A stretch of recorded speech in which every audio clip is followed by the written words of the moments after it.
Hey guys, Janice Petteway, Director of Brokerage Development for Exit Realty Corp International. Again, thank you for being here. Remember, you have daily tasks that you're going to stay on track with. So listen to that podcast, read a little bit, exercise. Don't forget your words of love to those around you, and pay attention to what's going on around you. We've been in this a little bit now, and there's going to be some people that you notice are a little exhausted. So what can you do to help? Our title today was it's kind of like a day of rest, time off. I know people that have built such a business around having fun and kind of not working. And I know when I was first in this business, I was way younger, and I sometimes would get irritated because I was like, how is he building this whole business on the golf course? Or, how does she get all of this business just going and doing XYZ that was fun? But then I watched and I figured out that when we are having relaxation, fun time, we're smiling. Well, when you're smiling and having a good time and your spirit is good, people want to talk to you. And they do. And you start having conversations that you wouldn't otherwise have, right? So I want you to think about it. It's not like you're going to go out in the middle of the world right today in mass groups. But what can you do to set that up and for the future? And what can you do today with what we are dealing with? There's still lots of things you can do. So for example, can you join a meetup group? Check and see if there's something you love to do that in your area has a meetup group. And maybe send a message and say, I would like to join this group. I know we can't get together now, but have you thought of doing a get together virtually?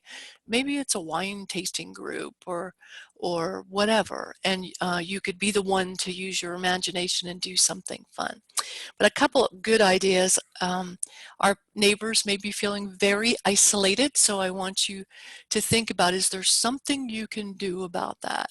I was thinking maybe there's a treat you could drop off. I'm not talking about knocking on their door and having an exchange face to face, but you might be able to just, leave a little treat, whether you make it yourself or not. Actually, right now it's probably a little bit smarter not to, because they may be concerned about that. But every season has its kind of cool thing that's out there right now. So like if it was Valentine's, I'd say you could get those little boxes of hearts. So I know we have Easter coming up. So is there something that would be fun for you, not insulting, anybody that doesn't celebrate Easter, but there's stuff out there that you could go get. I don't think that that's the kind of stuff that is being hoarded.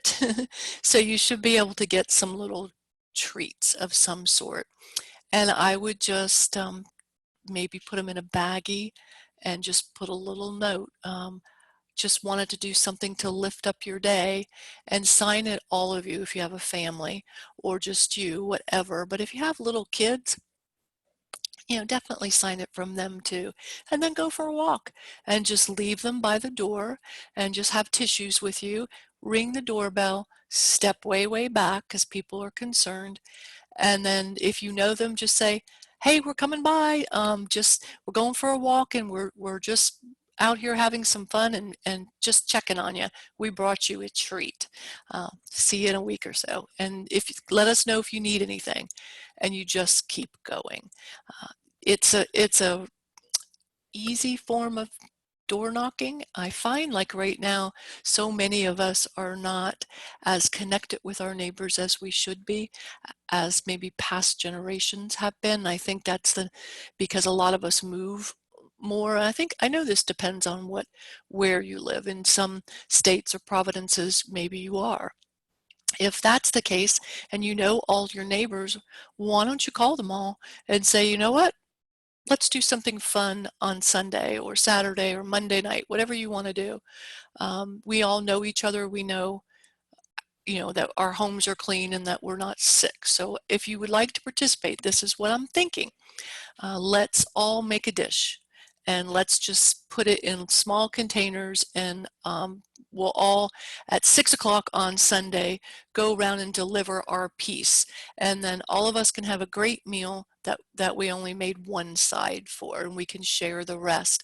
I know we can't get together, but we can still do things as a neighborhood. There's just things you can do. If you become known as that person that uses their imagination and facilitates people connecting, they're going to remember you going forward always and always. But you're not going to just stop there, right? Of course not. You're going to post that, and you're just going to say, I love my neighbors, and I know we're not supposed to be hanging out together right now, but we can definitely still connect.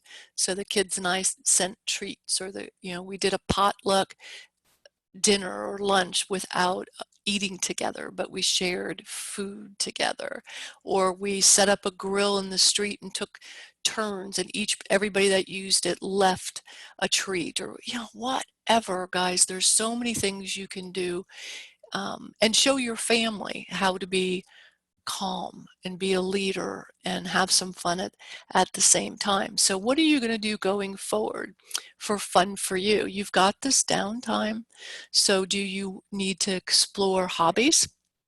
So many of you guys, when I talk to you about what your why is, because this is an interesting conversation. I was out of town traveling, and we talked about sponsoring and how important it is to have money and have income to be able to gift it to others, like causes, or just to lift other people up, whether it's a big cause or just an individual. It takes money to do that. And this sweet woman, she kept saying, I don't know what mine is. I don't know what my passion is in that. So I find myself not really caring if I make a lot of money because I don't need it. Well, after just a few minutes, we could get to what her passion was. She just needed someone to help stimulate that. So when's the last time you allowed yourself to be that kid? When's the last time you allowed yourself to really think about answering this question? If I gave you 48 hours and you could do anything for fun for yourself, what would it be? Just you, just for you. What would it be? And you need to be able to answer that question. Me, I love to work in my yard. So if I was building my business locally in town, I would probably be doing some yard things right now because I'm outside by myself. I have a vegetable garden going right now. I might record the progress and be talking about how I do it and how it's working, and the things I've learned the hard ways, like last year pretty much everything died, stuff like that, because it would make me human, and maybe people might want to try to do it themselves. What I'm finding right now in my area, Lowe's is the garden area and everything is still open. They have to use their own good judgment if they should go or not. But there's things we can do, guys, so don't forget it. So today should be your day of recharging.